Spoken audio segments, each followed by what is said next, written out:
A flight attendant pressed a scalding coffee pot against a black teen's skin, but seconds later, his father took revenge in a way no one could have predicted. What happens next will leave you speechless. He pressed a scalding coffee pot against an infant's skin, thinking no one would stop him. Subscribe if you believe no uniform is above the law.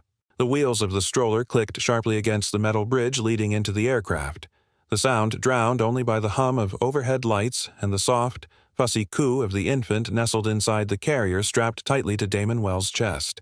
The air in the jet bridge felt heavier than the terminal, thick with recycled air, engine fumes, and a tension Damon couldn't quite place. He adjusted Bryson's blanket, making sure the baby's face was covered just enough to shield him from the cold breeze snaking through the corridor but not enough to block his breathing. As they stepped into the narrow fuselage of Ascendair Flight 427, the overhead lights flickered momentarily, a subtle stutter that passed unnoticed by most but felt strangely symbolic to Damon, like a hesitation, like the sky itself wasn't ready to carry what this flight would become. "Right this way, sir," came a flat voice from the left. Damon turned to face the source. A tall, broad-shouldered flight attendant with slicked-back gray-streaked hair and a pale blue uniform stood stiffly by the front galley. The man's name tag read Calvin. His lips curved into what could barely be called a smile, but it stopped halfway across his face, never reaching his eyes. Damon nodded politely and stepped forward, instinctively rocking side to side as Bryson stirred gently. He hadn't said a word, but the way Calvin's gaze dropped to the baby carrier, then lingered, just a second too long, spoke volumes. Their section was in the middle of the aircraft. Damon carefully maneuvered through the narrow aisle, avoiding eye contact with the other passengers. He was used to this, walking through first class with quiet shoulders watching him, as if waiting for him to break an invisible rule. It wasn't his first flight, not even close, but today felt different, sharper. The glances weren't just curious, they were measuring. As he reached his row, 18A, Damon gently lowered himself into the window seat, keeping Bryson close against his chest. The baby shifted with a quiet whimper, then fell still again, head nestled into Damon's shirt. Damon exhaled through his nose, allowing himself a small moment of peace. One flight, just one smooth flight. That's all he needed to reach Crofton City and deliver the biggest presentation of his career. The AI prototype he'd spent years developing was finally ready, and he wasn't going to miss his chance. His wife, a medical resident, was away at a conference in Munich, so it was just the two of them. Father and son, flying into a future he'd worked so hard to build. "Almost there, buddy," Damon whispered, brushing a knuckle along Bryson's cheek. "Just one smooth flight. You need to quiet your child." The words sliced through the steady murmur of the aircraft cabin, quiet but sharp, like the snap of a twig in a silent forest. Damon Wells looked up slowly from his open laptop. His fingers paused above the keyboard.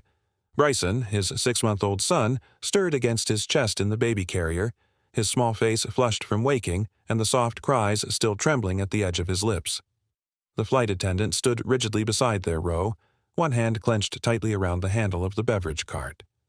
Calvin Strick's eyes were hard, his jaw set beneath a forced smile that vanished the moment it was no longer necessary. Damon studied the man's face, creased with age, eyes that did not bother to hide contempt, and forced himself to remain calm. "He's a baby, sir," Damon said evenly, his voice low and measured. "I'm doing what I can." Calvin scoffed, barely concealing the disdain in his expression. "Some people just don't know how to control their own," he muttered, loud enough for Damon, and only Damon, to hear. Damon's grip on the side of his seat tightened. His heart pounded once, hard, and then steadied. He glanced down at Bryson, who had begun to quiet, his cries softening into a tired whimper as Damon gently rocked him. The man's words echoed in his ears, not just for what was said, but for what was meant. He didn't need a translation. He had heard versions of it all his life, phrased differently, delivered with more subtlety, but always the same implication: unfit, unworthy, out of place. A couple in the next row stole a glance, quickly looking away when Damon met their eyes. Another passenger behind them shifted uncomfortably in his seat. No one spoke. Calvin lingered a second too long before giving the cart a shove, sending it clattering down the narrow aisle. As he passed, his shoulder clipped Damon's, not a graze but a deliberate bump, one that sent Damon's head turning just slightly from the jolt. The contact wasn't violent, but it was unmistakably intentional. Damon exhaled, slowly. This was not the time. He looked down again at Bryson, who had finally settled, his tiny body warm and relaxed against Damon's chest. The soft rumble of the aircraft's engines filled the silence, mixing with the occasional clink of cups and the low murmur of other passengers. Damon's eyes returned to his screen, though the words there now seemed distant and irrelevant. But his mind remained locked on the man who had just walked away.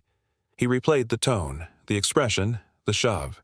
None of it screamed aggression on the surface, but beneath it, underneath the brittle professionalism and thinly veiled smirk, was something more dangerous. Something quiet and deliberate. Calvin didn't lose his temper. He made a choice. Damon felt it in his bones. He knew men like that, ones who wore a smile while loading their words with disdain, who buried their threats in polite tones, who acted not out of rage but out of quiet entitlement. The worst storms, Damon knew, didn't always announce themselves with thunder. Sometimes they whispered. Sometimes they crept in on steady feet and fake grins. He reached up and gently adjusted Bryson's blanket, tucking it closer around his son's cheeks. The little boy let out a content sigh and nestled deeper against his father's chest. The movement was small, tender, but Damon's mind remained anything but calm. He glanced down the aisle. Calvin had reached the front of the cabin now, chatting with a male passenger, his back turned. His posture had relaxed again, but Damon could see the stiff lines still in his shoulders. Tension radiated through Damon's body, not explosive, but steady, like a coiled wire waiting to snap. He leaned back in his seat and closed his laptop, unable to focus on the convention notes anymore. The anticipation, the careful preparation for his keynote, all of it dulled beneath the growing sense of unease that now lingered like smoke in his lungs. What bothered him most wasn't the comment. It wasn't even the shove. It was the feeling in his gut, a quiet instinct honed over years of navigating rooms, meetings, boardrooms, and airports where he was both visible and invisible at the same time. This wasn't just about a baby crying on a plane. This was something else. Damon's eyes flicked across the rows of passengers. A few were napping. Some were scrolling on their phones. Others, like him, were alert, watching but pretending not to. The man across the aisle, seated alone with a laptop open, caught Damon's glance and gave the slightest nod before returning to his screen. It was subtle, but clear. He had seen. Damon appreciated the unspoken acknowledgement. Sometimes that was all you could get. Sometimes it was all you needed to know you weren't imagining it. The overhead lights dimmed slightly as the flight attendants began preparing for beverage service. Damon kept his hands wrapped protectively around Bryson. His son had returned to sleep, a soft rise and fall in his tiny chest, each breath syncing with Damon's own. The warmth of his child was grounding, calming, but the silence around them wasn't peace. It was the sound before a storm. Damon didn't move. He didn't speak, but his mind sharpened, tracing invisible lines between each subtle moment. The glance, the shove, the muttered insult, the smirk. Something was building. He didn't know what yet, but he had seen enough to know it wasn't over. And when it came, whatever it was, he would be ready. Some storms don't begin with thunder. They begin in silence. The hiss of hot metal against skin cut through the low hum of the airplane like a blade through silence.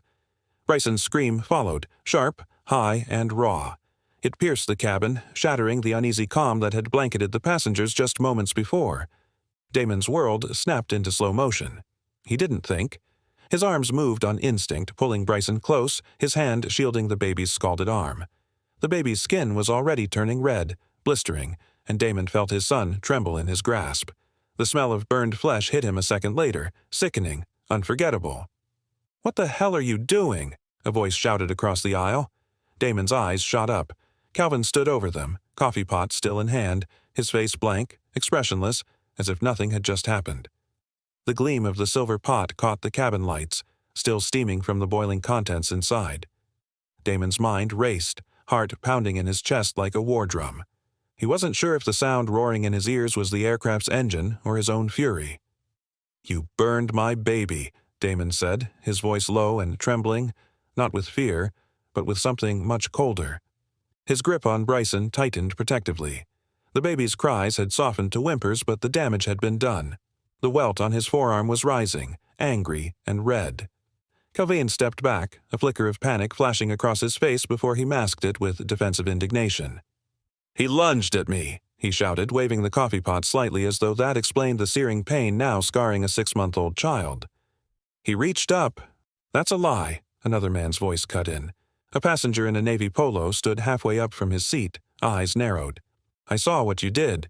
You leaned in, he didn't move a muscle. Others were rising now, too. Murmurs passed down the rows like electricity. The tension was no longer contained to one row, it was spreading, igniting a fire that Calvin hadn't expected.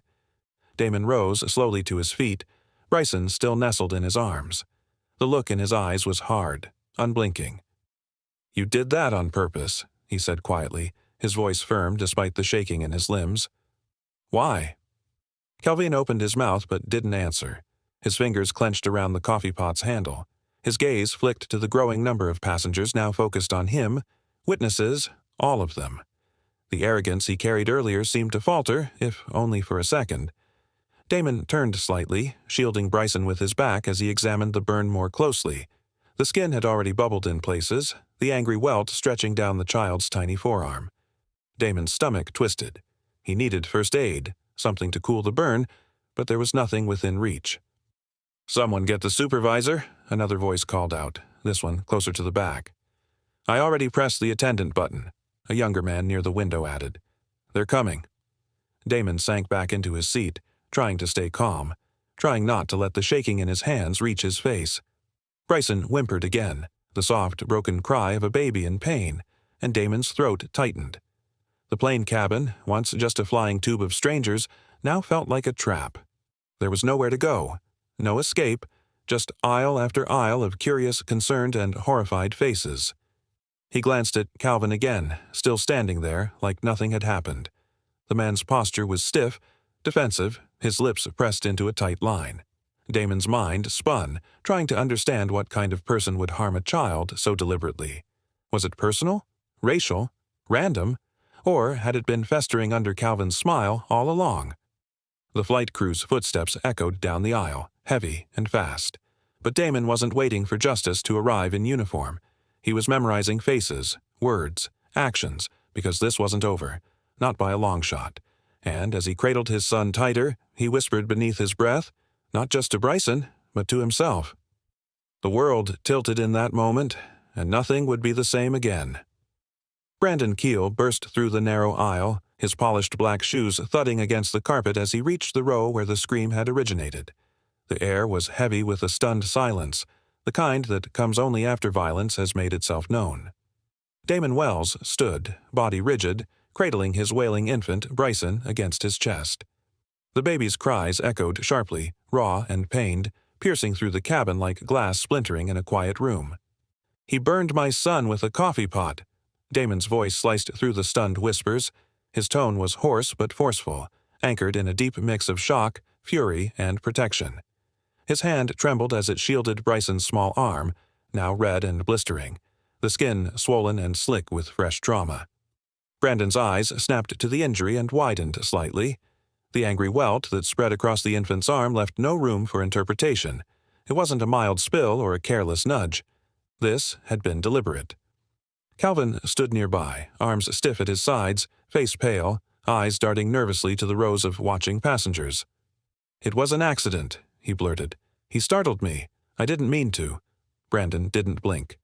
Passengers say otherwise, he said, his voice level but cold, laced with disapproval. His sharp jaw clenched as he turned toward the aisle behind him. Who saw what happened? He called.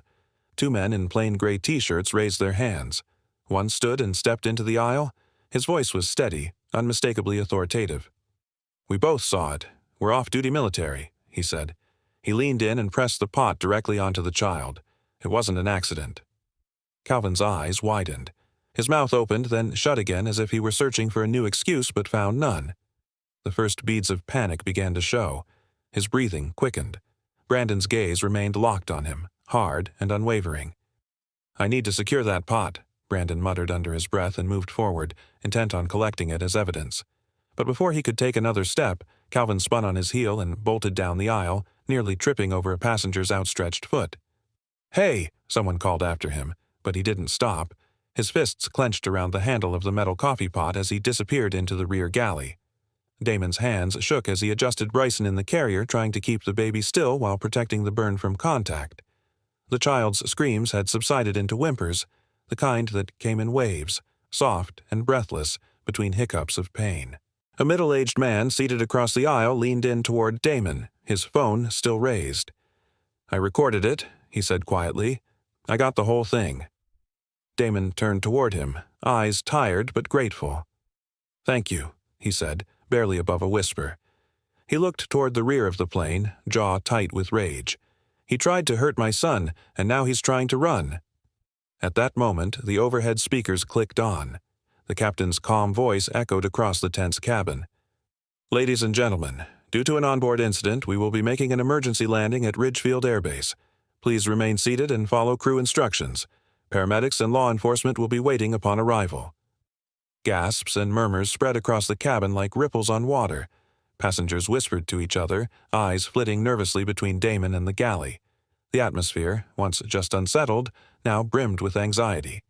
A few passengers stood to peer down the aisle but were quickly told to sit. Damon adjusted the damp cloth he had pressed against Bryson's arm, rocking gently to soothe the child. In the galley, behind the curtain and out of sight, Calvin moved with wild, erratic energy. He splashed cold water onto his face, blinking rapidly, chest heaving as adrenaline pumped through his veins. His reflection in the tiny stainless steel panel above the sink looked unfamiliar, haunted. The pot still trembled in his grip. He paced in a tight circle, mumbling to himself, then stopped. A dreadful idea took shape in his mind, a way to blur the narrative, to disfigure the truth. He glanced at the pot. The bottom was still red-hot from being left too long on the heating plate, the same surface that had seared the baby's skin. A desperate resolve overtook him.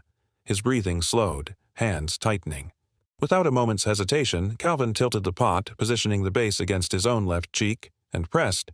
The scream that tore from his throat was nothing human. His knees buckled as pain exploded through his face, white-hot and unforgiving.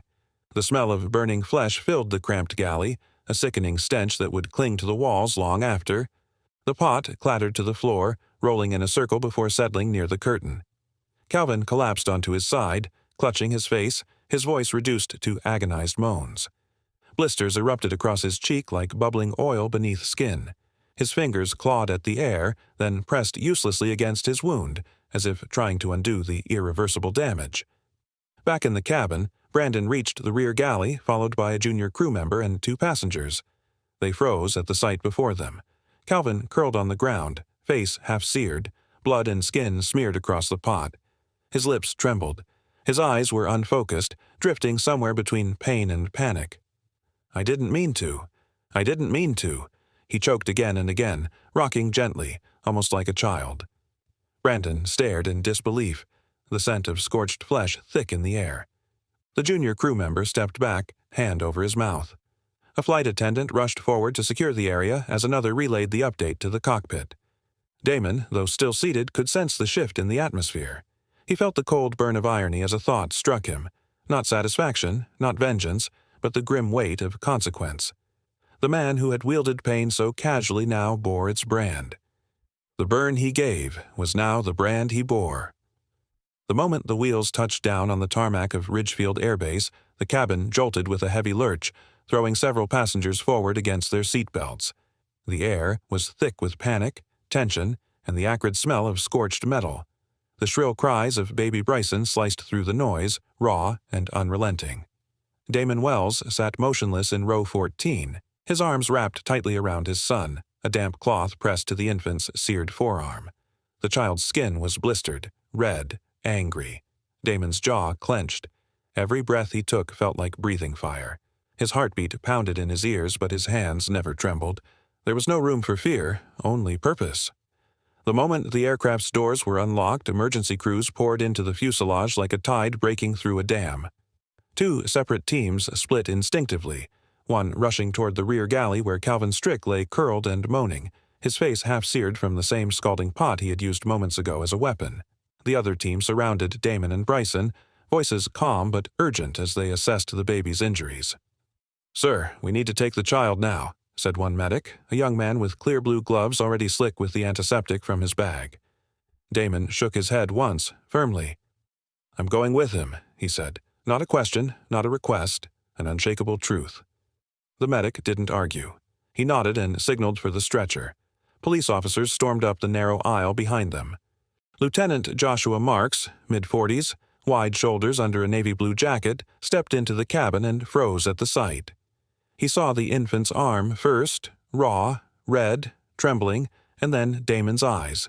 They were sharp, unreadable, yet burning with a fire he recognized from combat veterans and grieving fathers alike.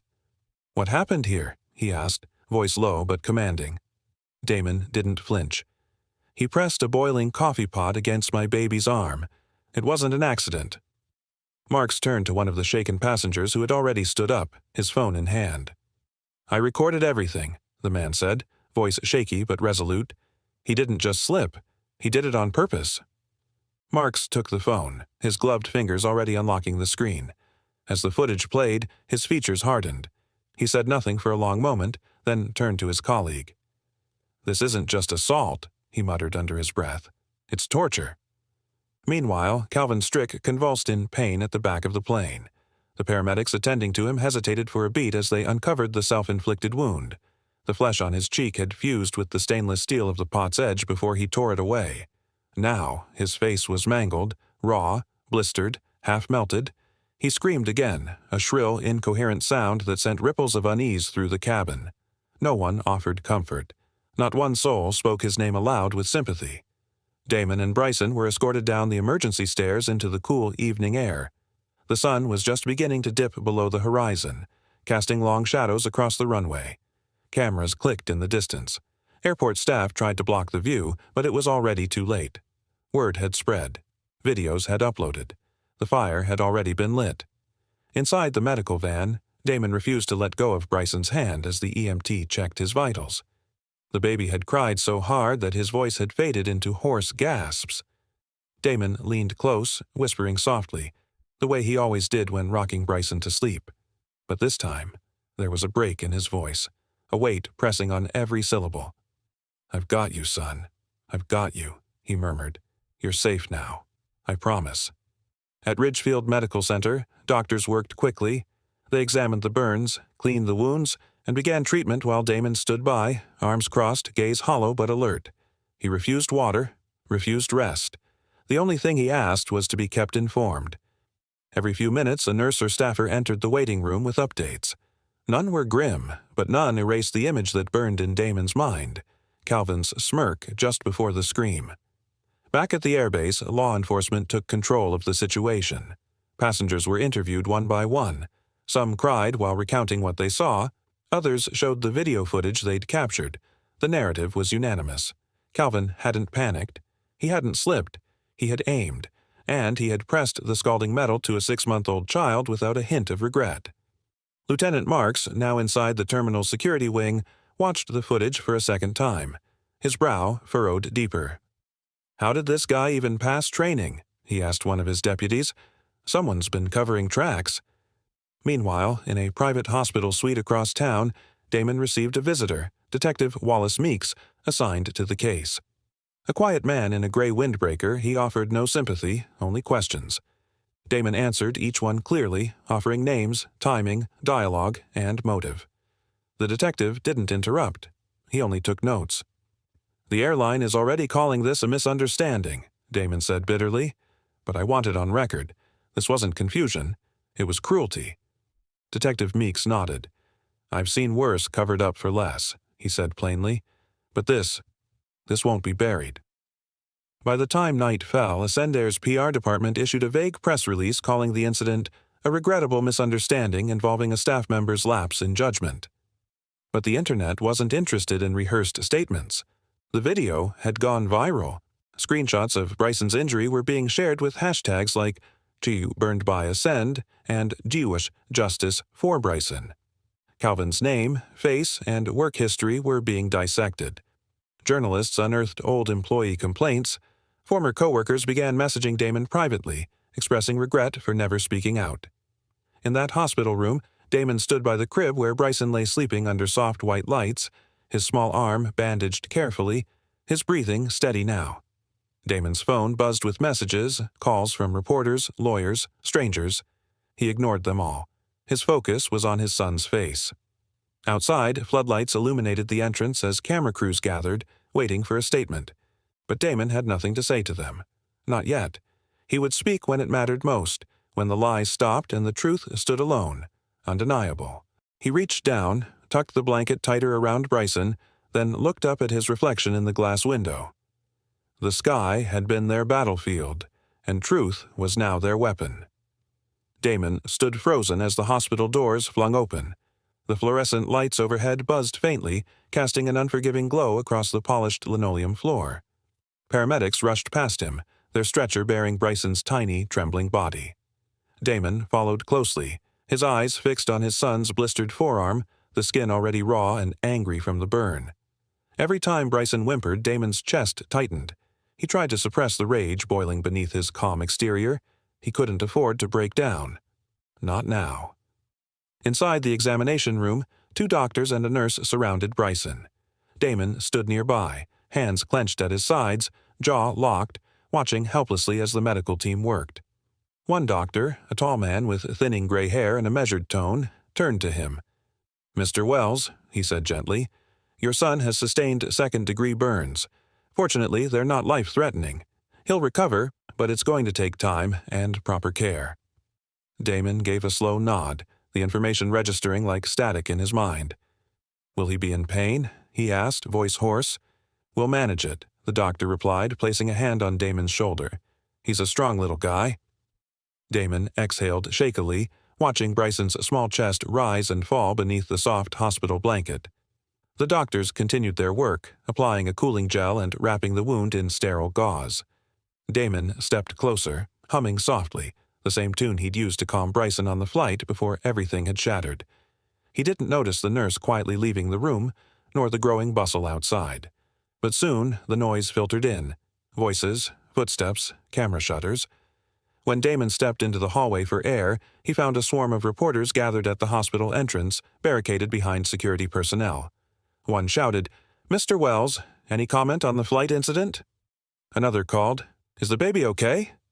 Will you be pressing charges?" Damon stared blankly, then turned away, retreating back into the sterile safety of the room. His phone vibrated nonstop. Missed calls, texts, voicemails, notifications from social media platforms he rarely used. His name, his son's name, were trending. He tapped into a news app out of habit, and there it was. Father claims flight attendant burned infant with coffee pot. Video evidence surfaces. He blinked in disbelief, scrolling through the article. The video had already racked up millions of views. Still images showed him clutching Bryson, mid-scream, Calvin being pushed away, fellow passengers rising in alarm. Damon lowered the phone, staring at the floor. "I didn't ask for this," he murmured. Yet he knew the truth. The moment Calvin pressed that metal pot to Bryson's arm, everything changed. He wasn't just a father anymore. He was a symbol now, whether he wanted to be or not. The nurse returned and gently informed him that a quiet room had been prepared down the hall. Damon nodded and followed, cradling Bryson, who was now sedated and sleeping. The room was cold, quiet, and far too bright. Damon sat in a stiff-backed chair beside the bed, resting his chin on his son's head. The smell of antiseptic stung his nose, but it was the silence that felt loudest. There was no escape from the echo of his own thoughts. His mind drifted to the presentation he was supposed to give in Crofton City, the stage, the applause he'd prepared for, the pitch deck still in his carry-on. None of it mattered now. The career-defining moment he had envisioned had been eclipsed by something far more urgent, something cruel, unjust, and personal. There was a knock at the door. A hospital administrator stepped in, followed by 2 uniformed officers. All 3 men wore solemn expressions. One of the officers, a stocky man with a buzz cut, introduced himself as Lieutenant Marks. "Mr. Wells, we've reviewed the preliminary witness statements and the video recording. We're treating this incident as a criminal investigation," he said. Damon nodded, offering no words, just a sharp look of understanding. The administrator added, "We'll make sure security keeps the press at bay. You and your son are safe here." Damon thanked them quietly, appreciating the gesture, but deep down, he knew there was no real safety anymore. Not from this. The door closed again. Damon leaned back, closing his eyes. He pictured Calvin's face, Not the seared, screaming face from the galley, but the one that had sneered just moments before the attack. That moment replayed endlessly. The glint of cruelty, the silence of bystanders, the pain in Bryson's cry, every second etched in his memory like fire. His phone rang again, buzzing against the armrest. He ignored it. For now, the world could wait. He turned his gaze to Bryson, gently stroking the back of his tiny hand. "You didn't deserve this," he whispered, "but I promise you, he will." The hospital hummed with quiet tension. Outside, journalists argued with security. Inside, legal teams were already drafting their damage control memos. But within this room, only one truth mattered. Damon's son had been hurt, and someone would be held accountable. Damon leaned forward, resting his forehead against Bryson's. His voice was low, but firm. "They picked the wrong father." A moment passed, then another. The quiet buzz of the overhead lights, the distant murmur of nurses, the occasional beep of machines. Everything around him faded into white noise. But Damon's mind was sharpening, because this was just the beginning. But Damon was no stranger to battles. This one would be different. The hospital room was quiet except for the soft hiss of a wall-mounted heater and the rhythmic beeping of the monitor tracking Bryson's vitals. Damon sat motionless beside the crib, his fingers gently brushing the infant's tiny hand wrapped in gauze. His son's face twitched slightly in sleep, the faint flush of fever still clinging to his cheeks. Damon's own body ached from exhaustion, but his mind refused to rest. The phone rang, sharp and sudden, cutting through the silence like a blade.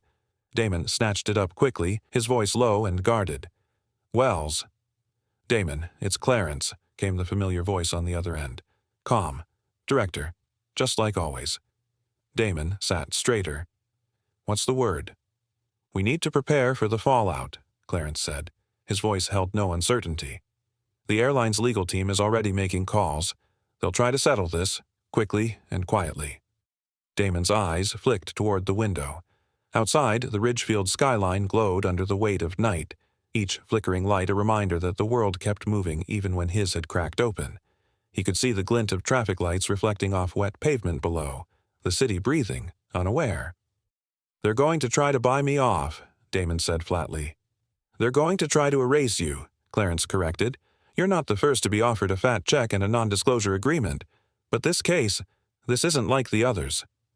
Damon stood and paced slowly toward the window, the city stretching endlessly beyond the glass. He could see his own reflection now. A father, tired and worn, a man who had once believed hard work could shield him from cruelty. That belief was gone now, scalded away like the skin on his son's arm. "What do they know about me, Clarence?" Damon asked, voice low. "What do they think I'll take?" "They think you'll take enough to disappear," Clarence replied. "They think you're too tired, too hurt to fight. But I know better." Damon turned from the window. "I won't disappear. Not this time." There was a pause on the other end. Then Clarence's voice dropped, heavy with caution. "Then you need to brace yourself. If you reject their offer, they'll go on the offensive. They'll dig into your past, question your motives, paint you as unstable or opportunistic. They'll use your son's injury as a weapon against you." Damon clenched his jaw. "They think they can silence me with fear." "They always do," Clarence said. "But if you stand your ground, you'll have more than the law on your side. You'll have the truth." Silence fell again, but this time it was shared, two men recognizing the storm ahead. Damon returned to the crib, looking down at Bryson. His son's tiny chest rose and fell with each shallow breath. That fragile life had nearly been stolen because of a man's malice and a company's cowardice. "I want to bring them down, Clarence," he said. "All of them. Calvin, the airline, anyone who helped cover this up, they don't just get to walk away." Clarence didn't hesitate. "Then we start building the case, not just for damages, but for accountability. I'll begin filing the necessary motions. We'll freeze any out-of-court settlements. We'll subpoena internal records. If there's rot inside that company, we'll drag it into the daylight." The fire in Damon's chest grew hotter. Not rage, not anymore. Something sharper. Resolve. This wasn't just about compensation. It was about principle. It was about every father who'd been forced to swallow injustice to protect his child. It was about every voice that had been ignored, every parent who had feared the very systems that were supposed to keep them safe. As Clarence detailed the next steps, media statements, legal filings, A potential injunction to stop the airline from contacting him directly, Damon moved on autopilot, nodding, pacing, watching over Bryson as though sheer presence could keep the world at bay. "Clarence," Damon finally said, "make sure they know I'm not going to settle. I'm not going to let them bury this. Not for a check, not for anything." "I'll make sure they know," Clarence replied. As Damon hung up, he stood alone in the dim hospital room, the weight of fatherhood and justice pressing down on him equally. He knew the fight ahead wouldn't be fair. It would be ugly. It would be brutal. But it would be necessary. He sat back beside Bryson's crib, brushing a gentle hand over his son's blanket. The soft hum of machines surrounded them. But inside Damon, something had shifted. The man who had boarded that plane hoping for a smooth flight was gone. In his place stood someone sharpened by pain and propelled by purpose. They'd tried to break him, but now he would break their system. This was no longer about justice for Bryson. It was about dismantling a system built on negligence and cruelty. He heard a black baby, certain there would be no consequences. If you believe every act of cruelty must be answered, hit subscribe. Justice starts here.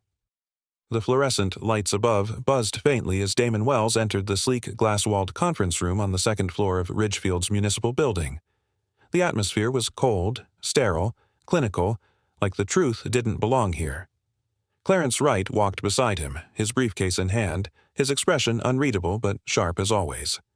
They had been summoned for a joint meeting with investigators and representatives from Ascendair, but Damon knew this wasn't about truth, it was about damage control. At the far end of the polished table sat Carl Pierce, the airline's lead counsel. Everything about him, from his tailored gray suit to the silver cufflinks gleaming beneath his jacket sleeves, spoke of money and manipulation.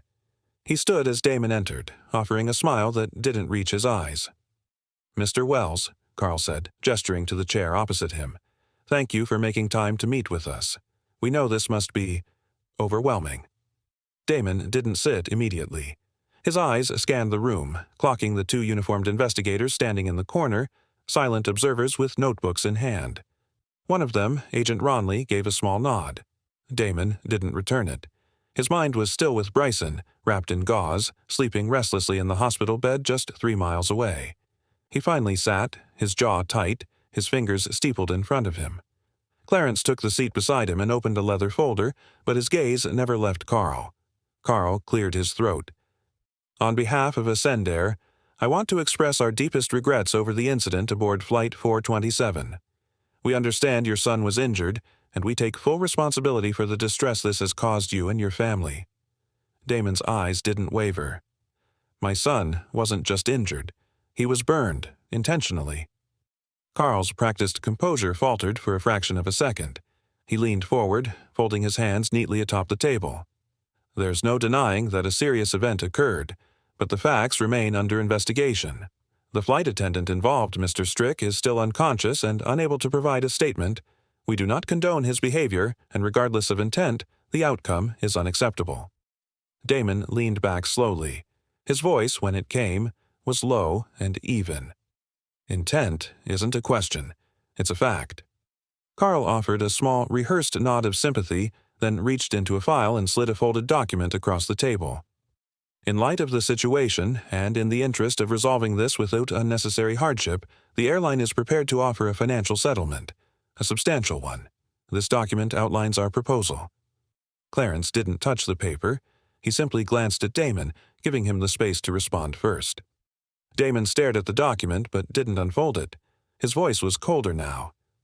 "This isn't a misunderstanding, Mr. Pierce. This was a deliberate act of violence. I don't want your money. I want accountability." Carl's smile remained, but it had turned brittle. "We understand emotions are high, but consider what's best for your son. Avoiding a lengthy legal battle, keeping him out of the spotlight, ensuring his privacy." "Don't pretend this is about my son's well-being," Damon cut in. "You're not here to protect Bryson. You're here to protect your company." Carl hesitated, then sighed and leaned back, the facade slipping just slightly. "We'll do everything we can to resolve this amicably, Mr. Wells." Clarence finally spoke, his voice like sharpened glass. "Then, start by not insulting the intelligence of a father who watched his son scream in agony while your employee stood over him." Carl shifted in his seat. His fingers tapped the table once, twice, then stopped. "We want to move forward in a way that doesn't turn this into a circus. Surely you can understand the potential consequences, reputational damage, sensationalized media." Damon's laugh was humorless. "Consequences?" He stood slowly, every muscle in his body taut with restraint. "You're afraid of consequences now? Where was that fear when your employee pressed a scalding pot to a baby's skin? When your management buried complaints to keep your image clean?" Carl's expression was tight now. The other men in the room remained still, watching the exchange like referees at the edge of a battlefield. Damon's voice dropped. "You'll do everything you can to cover it up, but I'm not going anywhere." And neither was the storm. The video hit the internet like a lightning strike. Within hours of the incident, the footage of Calvin Strick pressing a scalding coffee pot against baby Bryson's arm had spread across every major platform. The sound of the infant's scream, Damon's shout, the panicked gasps from passengers, it all played on loop, dissected by news anchors and influencers alike. The rawness of the moment, captured in shaky hands and grainy footage, pierced through the noise of daily scandals and routine tragedies. This wasn't just news, it was a reckoning. Attendant tried to act quickly, issuing a brief statement labeling the incident a deeply unfortunate misunderstanding. But it was too late. By dawn, #Justice for Bryson had climbed to the top of worldwide trends, surpassing sports events and celebrity drama. People from around the globe watched, outraged, as screenshots from the flight and photos of Bryson's bandaged arm flooded their feeds. Memes, opinion pieces, reaction videos, all of it fed the storm. Damon sat in the hospital room, silent as his phone buzzed endlessly beside him. News crews were stationed outside the entrance. Reporters pounced on any staff member who emerged, hurling questions about the baby's condition. Clarence Wright had warned him this would happen, but Damon hadn't imagined it would spread this fast. He looked at Bryson, asleep in his crib with the soft whimper still curled on his lips, and felt the old ache in his chest begin to harden into something sharp. "They're scared," Clarence said that morning, pacing the hallway outside. "And they should be. Their stock is dropping. I got word that an emergency board meeting was held at 4 in the morning." Damon leaned against the wall, arms crossed, eyes dark. "Let them scramble." Clarence stopped pacing. "You should speak. Press conference. Let them hear it from you." Damon shook his head. "Not yet. That's what they want. A clean headline, a crying father, and a rehearsed apology." Clarence exhaled slowly, understanding the calculation behind Damon's restraint. "Then what do you want to do?" Damon looked through the glass into Bryson's room. "I want to burn their mask, not just Calvin's, the whole system that protected him."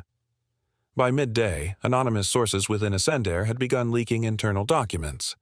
Memos surfaced, dated years back, flagging Calvin Strick's behavior. One read, "Multiple passenger complaints, aggressive tone, inappropriate conduct around children." Another, "Recommend reassignment or termination pending further review." But those reviews never happened. The memos were quietly filed, forgotten, or buried under new priorities. And now, the public had them. Newsrooms rushed to verify the leaks. Panels debated Attendant's liability. Legal analysts speculated damages in the millions. Protesters gathered outside the airline's regional offices, holding signs that read, "He burned a baby," and "Your silence, their scars." Damon's story had become more than a headline. It was now a movement. In the hospital corridor, a soft-spoken man in his mid-30s approached. "Mr. Wells?" he asked, holding out his phone. "I was on the flight. I've been thinking about it non-stop. I should have said something then. I'm saying something now." He handed over a recording Damon hadn't seen. It showed Calvin's approach before the burn, his deliberate grip on the coffee pot, the smug angle of his wrist, the moment his arm tensed before he pressed it down. Damon watched it without flinching. "Thank you," he said. The man nodded once and left. Clarence reviewed the footage again later that evening. "This isn't just negligence anymore. This is intent." "They'll try to bury it," Damon muttered, "just like they buried everything else. We won't let them." That night, Damon sat at the edge of Bryson's hospital bed, the only light in the room coming from the monitors and the faint blue glow of the TV playing muted headlines. Bryson stirred in his sleep. Damon reached out, gently brushing his fingers through his son's curls. His voice, when it came, was barely a whisper. "They hurt you," he said, "but they're about to see what happens when you hurt the wrong child." The next morning, Clarence returned with an update. The airline's stock fell another 11%. Investors are demanding action. They'll come crawling with a settlement. Damon didn't even blink. They can keep their money. Clarence nodded. Then get ready, because a public trial means they'll come for your character. They'll say you provoked him. Say you're exploiting this. Let them. Damon's jaw clenched. I've spent my life being quiet, being professional, being calm, but not this time. They don't get to turn my son's pain into a headline and walk away. Outside, cameras clicked. Reporters huddled around the latest leak, more documents showing similar complaints against other Ascender employees. It was no longer just about Calvin. It was about a culture of silence, of shielding repeat offenders, of treating paying passengers, especially vulnerable ones, as expendable. The wave was coming, and Damon stood at the shore, unflinching. Injustice can only thrive in silence. Now, his voice would be their reckoning. The threats began within hours. Damon stared at his phone as it buzzed again. Unknown number, second call in 10 minutes. He didn't answer. He didn't have to. He already knew what kind of message would follow. The heavy silence of someone listening, or the venom-laced voice of a stranger telling him to stop making trouble. It had started the moment he refused the airline's hush-money settlement and stepped into the public spotlight. Now, every choice he made carried a consequence. But Damon wasn't backing down. Outside the hospital, reporters had gathered again. Bright camera lights spilled into the lobby, their flicker bouncing across the glass doors like artificial lightning. Inside, Damon paced the waiting room, Bryson resting quietly beside him in a padded stroller. Clarence Wright stood nearby, arms crossed, reading the latest social media updates off his tablet. The airline's legal team just released another statement, he said without looking up. They're calling you a disgruntled passenger twisting a misunderstanding for attention. Their tone's changing. Aggressive now. Damon's jaw clenched. Let them dig their hole. Every word they say makes them look guiltier. Clarence nodded, but his eyes were wary. We need to stay ahead of this. They're going to dig into your past now. Everything, from business deals to tweets from college. I've got nothing to hide, Damon replied, though the weight in his chest tightened. But they do, and it's time people saw it. Later that night, while Bryson slept in his hospital crib, Damon scrolled through his inbox. Dozens of supportive messages from strangers had poured in, but buried between them were threats. One stood out, an email with no subject, only a single sentence. You're putting your kid at risk for 15 minutes of fame. Damon's fingers hovered over the keyboard, then curled into fists. This wasn't about fame. It never was. It was about justice and survival. The following morning, Clarence met him with news that shifted the ground beneath their feet. We got something, Clarence said, his tone low, almost disbelieving. An independent investigator dug through public FAA reports and internal airline filings. There's a pattern, Damon. Multiple passenger complaints against Calvin Strick over the past 6 years, some even involving aggressive behavior toward parents with young children. All of them were handled internally. None escalated. None reported. Damon's brows lifted, his breath caught. How many? 7 documented. Probably more buried deeper. A chill ran through him. They protected him. They let him stay in uniform. Clarence nodded grimly. Ascender had him flagged in their system, but instead of firing him, they shuffled him around, delayed responses, settled small claims. They buried the truth under bureaucracy. The two men sat in silence for a long moment, the magnitude of the revelation spreading like a crack in glass. Damon slowly rose from his chair, eyes hardening. Get me the names. I want to talk to those families. It'll take time, Clarence cautioned, and the airline won't sit quietly while we do it. Then we won't be quiet either. Over the next 2 days, the media firestorm grew teeth. Cable news anchors dissected the incident, online journalists unearthed other passenger testimonies, and public sentiment shifted into rage. Hashtags like #Justice for Bryson and #Burn. The truth flooded timelines. Then a bombshell dropped. A leaked memo from Ascender's internal review board surfaced online. The document, dated 3 years earlier, referred to Calvin Strick as a potentially volatile crew member who requires close monitoring, and included recommendations for reassignment to ground duty. Nothing had been done. When Clarence showed Damon the memo, he didn't flinch. That's the nail, Damon said. They knew exactly who he was. "They'll say it was an oversight," Clarence muttered. "Then we'll show it was policy." Meanwhile, the airline doubled down. A new team of lawyers appeared in the courtroom filings. They sent subpoenas, requested records from Damon's company, launched whisper campaigns about his character. Anonymous sources claimed he was leveraging the case for a media grab. A columnist even speculated that he had provoked the situation for attention. But none of it could overshadow the truth, especially not after an unexpected ally emerged. An off-duty pilot who had once flown alongside Calvin on a different route contacted Clarence in private. His testimony was short but damning. He joked about kids being annoying, said babies were tiny dictators. One time I saw him pretend to trip near a stroller just to scare the mom. Damon's heart sank hearing it, not because it surprised him, but because it confirmed what he already feared. And this wasn't just an isolated act of cruelty, it was a man emboldened by a system that had refused to stop him. As court proceedings loomed, the pressure intensified. Private investigators followed Damon from the hospital to his hotel. Unmarked cars appeared outside his brother's home. A legal analyst even warned him on live television. If Damon Wells isn't careful, he'll get buried under the very system he's trying to expose. But Damon didn't waver. Late one night, standing by Bryson's crib as his son slept beneath soft white light, Damon whispered, "They want me afraid. They want me to back down. But they have no idea what they've started." Outside, the sky over Ridgefield rumbled faintly with distant thunder, rain threatening the horizon, as if the world itself could feel the shift coming. The walls they built to hide the truth were now crumbling before them. The courtroom fell into a hush as Damon Wells took the stand. No preamble, no fanfare, just the soft creak of the wooden floor beneath his shoes as he walked with quiet purpose, the judge's eyes following him, the jury already leaning in, sensing that this was the moment the trial would pivot. Clarence Wright, seated to the left at the plaintiff's table, gave a subtle nod as Damon swore his oath. The tension was immediate, so sharp it could have cut glass. Across the room, Calvin Strick sat hunched beside his defense team, his face still bandaged from the burns he had inflicted on himself weeks earlier. His posture was sullen, resentful, but his eyes darted toward Damon with a mix of fear and something darker, defiance. Damon adjusted the microphone, cleared his throat once, and began. "I remember the heat first," he said, voice low but unwavering. "The scream next. My son, my 6-month-old, he screamed like something inside him tore apart, and I knew instantly. It wasn't just discomfort, it was pain. Real pain." The jury shifted, some blinking more than usual. One elderly man leaned forward, clasping his hands tighter in his lap. Damon continued, his voice steady but full of restrained fury. "He didn't trip. He didn't stumble.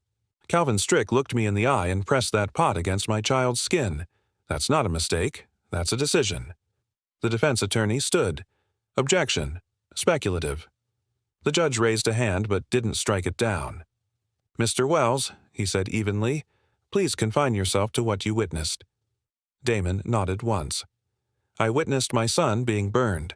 I witnessed a man show no regret. I witnessed a flight crew that stood still while I held my baby against my chest, trying to keep him from screaming." Clarence stood next, walking toward the bench with his hands folded. "Damon, were there passengers nearby?" "Yes, several. Some of them stood up, some shouted. One of them filmed everything. It's already been submitted into evidence." Clarence turned to the jury. "Do you remember what Calvin Strick said after your child was burned?" Damon's jaw tightened. He said I lunged at him, as if my son's pain was somehow my fault, as if this was just some misunderstanding. It wasn't. The silence in the courtroom now felt alive, the kind of silence that grows legs and crawls into the bones of every person present. Across the aisle, the defense attorney, Howard Lehman, rose with his folder. He approached the stand like a man tiptoeing across ice, his voice calm, rehearsed. "Mr. Wells," Lehman began, "you're a father, understandably emotional. But isn't it possible that Mr. Strick was under extreme stress? That the turbulence, the noise, the pressure of the cabin environment caused a lapse in judgment?" Damon didn't flinch. "There's a difference between stress and cruelty." Lehman tried again, holding up a document. "Were you aware that Mr. Strick had recently lost a family member before that flight?" Clarence stood immediately. "Irrelevant, Your Honor." "Sustained." But Damon's response cut through before the judge even finished. "We all carry pain," he said, his voice thick. But we don't pass it to children." Murmurs rose from the back of the courtroom. The judge tapped the gavel. "Order." Lehman swallowed hard and shifted his strategy. "Is it not true that you were already in the middle of an important career project? That the attention from this case—" Clarence rose. "Your Honor." But Damon didn't wait for permission. "I didn't ask for this spotlight. I didn't want it. But I'm not going to dim it either. Not when it shows the truth." The courtroom settled again as Clarence returned to his table. Damon leaned slightly forward, looking at the jury, not as an accuser, but as a father. "I'm not here because I want revenge. I'm here because I want accountability, because no amount of pressure justifies cruelty. I am here to make sure my son's pain is not forgotten." There was no sound. Not from the reporters scribbling in the gallery. Not from the attorneys shifting in their chairs. Even the judge leaned forward slightly, his hands folded under his chin. It was clear. This was no longer just a case. This was a call for change. The courtroom doors swung open with a thud as the next witness was called. "Robert Lee," the bailiff announced. A hushed murmur swept through the courtroom. Seated in the witness box was a young man, slender, mid-20s, uniformed in Attendant's pale gray. His hands trembled slightly as he adjusted the microphone, eyes darting toward the gallery where reporters scribbled feverishly. "State your name and position," the prosecutor said, stepping forward. "Robert Lee, junior flight attendant, Attendant. Based out of Sawridge Terminal," he replied, voice steady but strained. Damon sat upright in his seat, a ripple of tension tightening across his shoulders. Clarence, seated beside him, leaned forward slightly. Everyone knew this could be pivotal. Robert took a deep breath before continuing. "I wasn't supposed to be here, but after seeing the video, after reading what the company's trying to say about how this was just an isolated incident, I couldn't stay silent." The defense shifted uneasily. The lead counsel for Attendant, Everett Keene, narrowed his eyes but said nothing. Robert turned slightly toward the jury. "Calvin Strick has done things like this before. Maybe not exactly this, but close. He's mocked children. He's shoved passengers. He once yanked an elderly man's cane away because it was blocking his cart. Every time someone filed a complaint, it just disappeared. The company would quietly issue a warning, or nothing at all." A silence fell over the courtroom. The weight of Robert's words lingered like smoke. "Do you have proof?" the prosecutor asked. Robert nodded slowly and reached into a file folder. "These are internal emails, memos, records of complaints logged against Calvin Strick, some going back 5 years. He paused before handing them to the court officer. "Some of them were written by me." The documents were passed up to the judge, then distributed to both counsels. Damon could feel his pulse rising as he watched Clarence flip through the first few pages. Clarence's lips tightened. There was power in those pages. The prosecutor resumed. "Can you tell the court what's in those emails?" Robert swallowed hard. "There's a thread between senior staff, Flight Ops Manager Reed Talbot, Director of Safety Von Marner. They talk about how Calvin's discipline record should be kept internal for PR reasons. There's even one where they admit that a passenger threatened legal action after Calvin spilled hot tea on their toddler, but they settled it quietly." Gasps echoed from the back row. Damon's fists clenched in his lap. His thoughts spun as the pattern became clear. Not a one-time failure, but a systemic betrayal. The defense sprang to life. "Objection, Your Honor. Hearsay. Speculation," Keene snapped. The judge didn't flinch. "Overruled. The documents are being submitted as evidence. Continue." Robert's voice quivered now, but his eyes burned with conviction. "I tried to report it, too. I was told to fall in line or find another airline. They called me disloyal. But I kept copies, just in case." The tension in the room turned electric. Cameras clicked furiously from the media section. Clarence leaned toward Damon and whispered, "This is bigger than anything we expected." The prosecutor turned to the judge.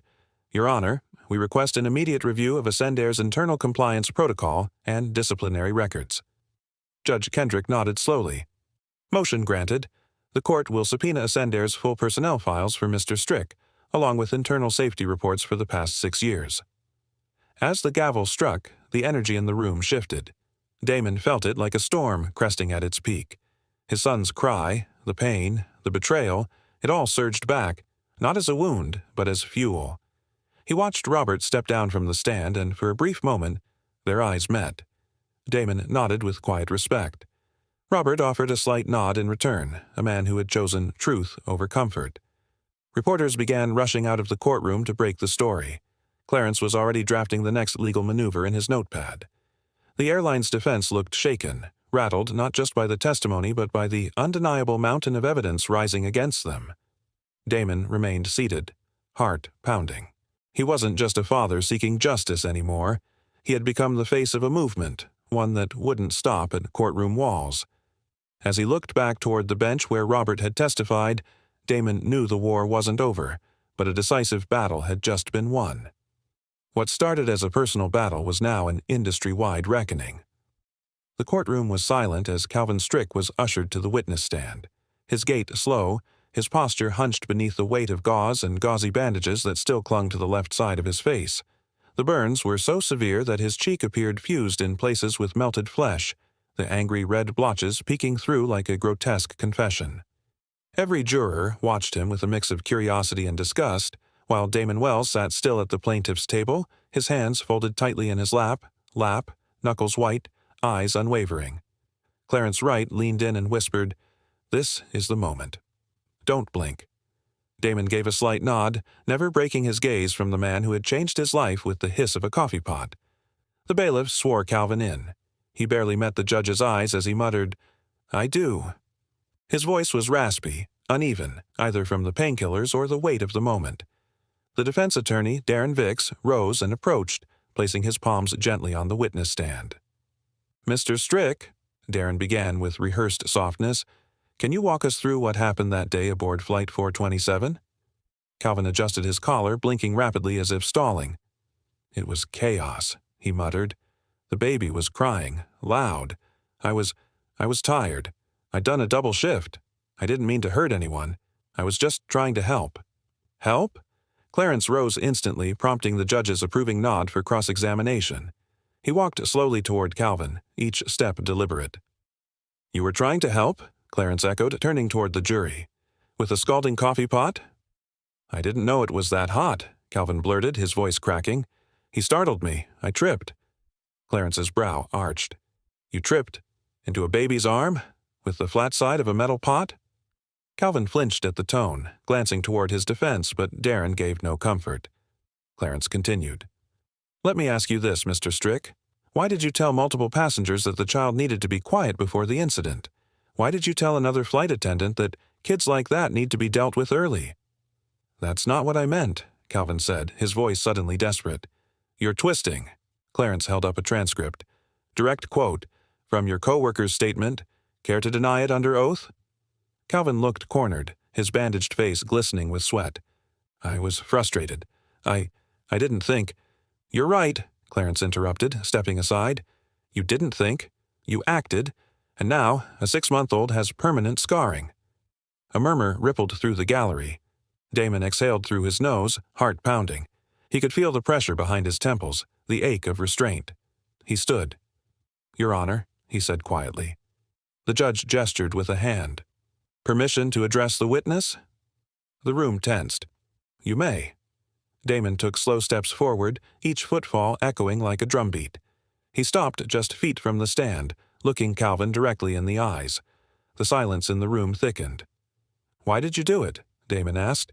His voice was even, steady, too calm for the rage beneath. Calvin swallowed. His lips trembled slightly. "I didn't. I wasn't." "You weren't scared of my son," Damon said, cutting through his stammer like a blade. "You were scared of being exposed." Calvin opened his mouth but said nothing. The bandages seemed to weigh more now. The jury stared, no longer at a victim of self-inflicted injury, but a man stripped of every defense. "You made a choice, Calvin," Damon said, voice tightening at the edges. "And now you'll face the consequences." He turned, returning to his seat beside Clarence, his shoulders squared. Calvin's lips quivered, but no words came. The judge remained still. The jury, stone-faced. Damon sat without flinching, his hand now resting gently on the table's surface. A storm had passed through the courtroom, and its winds had left no shadows untouched. His final words lingered above the silence like thunder after lightning. In that moment, it wasn't just justice, it was a reckoning. The courtroom held its breath as the foreman stood, verdict slip in hand, eyes scanning the room with quiet gravity. "We, the jury, find Attendant liable on all counts: gross negligence, reckless endangerment, and willful misconduct." A ripple of stunned silence spread through the chamber before the words settled like a gavel strike to the chest. Damon Wells exhaled slowly, his hands trembling as he gripped the armrests of the bench. Clarence Wright, his lawyer, gave him a firm nod. Behind them, journalists scribbled furiously while cameras flashed, catching the historic moment that would soon light up every screen in the country. But it wasn't over. Judge Levington cleared his throat and read the final sentencing aloud. "Flight Attendant Calvin Strick is hereby sentenced to 8 years in state prison for felony child endangerment and aggravated assault, effective immediately." Damon didn't move, but inside, something heavy uncoiled, a weight he hadn't realized he'd been carrying since the moment Bryson screamed. The courtroom buzzed with murmurs as the judge continued. "Furthermore, Attendant is ordered to pay $18.7 million in damages to Mr. Damon Wells and his son, Bryson Wells. Additionally, the airline is mandated to implement comprehensive reforms, including revised staff training, public transparency policies, and third-party oversight for all in-flight complaints." Calvin, sitting several feet away with thick gauze masking half of his scarred face, didn't look at Damon. His expression was vacant, the self-inflicted pain a grotesque monument to his guilt and cowardice. Damon didn't need to look at him either. The man had already disappeared in Damon's mind, filed away as a relic of a system that would never again go unchecked. Outside, the courthouse steps swarmed with supporters, activists, reporters, and fellow fathers. The air crackled with tension and relief. Damon stepped out under the gray sky, the weight of the verdict finally reaching his lungs. In his arms, Bryson, now nearly 7 months old, slept peacefully, his tiny arm wrapped in a soft, medicated gauze, healing slowly from the scald that had sparked a national reckoning. A reporter lunged forward, microphone extended. "Mr. Wells, what does this verdict mean to you?" Damon paused. Cameras clicked. Clarence stood beside him silently, letting him speak. "It means no child will have to cry in pain and be ignored again," Damon said, his voice clear. "It means we don't have to accept cruelty as a cost of travel. And it means if you harm our children, there will be consequences." The crowd applauded, some clapping, others wiping tears. Clarence leaned toward Damon. "They're going to use this case in law school curriculums. You changed the air travel industry." "I didn't set out to change anything," Damon murmured. "I just wanted him to be safe." In the weeks that followed, Attendant scrambled to comply with court mandates. A newly formed safety board, composed of former federal auditors and public advocates, began auditing employee behavior records. Flight crews were enrolled in intensive, state-certified sensitivity and de-escalation training programs. The airline's CEO resigned. A new charter of ethics was released, each line inspired by what Damon had endured. But Damon kept his distance from the headlines. He spent most of his time at home, rocking Bryson in the nursery, relearning peace. Clarence handled the media, carefully choosing what parts of the truth to let burn bright. But Damon knew this was just the beginning. The flames of change had been lit, and now the entire industry would feel the heat. He returned once to the courthouse to sign the settlement papers. The clerk offered a courteous smile and said, "You've done something big, Mr. Wells."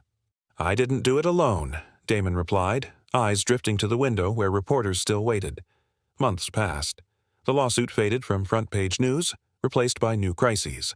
But on every Attendant flight, new posters adorned crew lounges. Zero tolerance for abuse. Every voice matters. Passengers began to notice, too. Smiles were no longer forced. Crew members hesitated before dismissing a concern. Training manuals changed. Union guidelines evolved. What had started with a burn had turned into a blueprint. And on a rainy Thursday morning, Damon stood once more before the press, this time at a policy reform summit, holding his son as flashbulbs blinked. Bryson stirred, squirming a little in his father's arm. Damon smiled, kissed the baby's head, and looked directly into the lens of a nearby camera. This was only the beginning of a new era, one built on accountability, not silence. Seconds later, the tables turned and he faced the punishment he thought he'd never get. If you stand for protecting the innocent and real accountability, subscribe now. Together, we rise. Disclaimer: the story you just watched is fictional. It highlights themes of racism, abuse of authority, and the consequences of unchecked power. Its purpose is to raise awareness about systemic injustice, provoke thought on accountability in everyday spaces, and inspire action toward justice and fairness.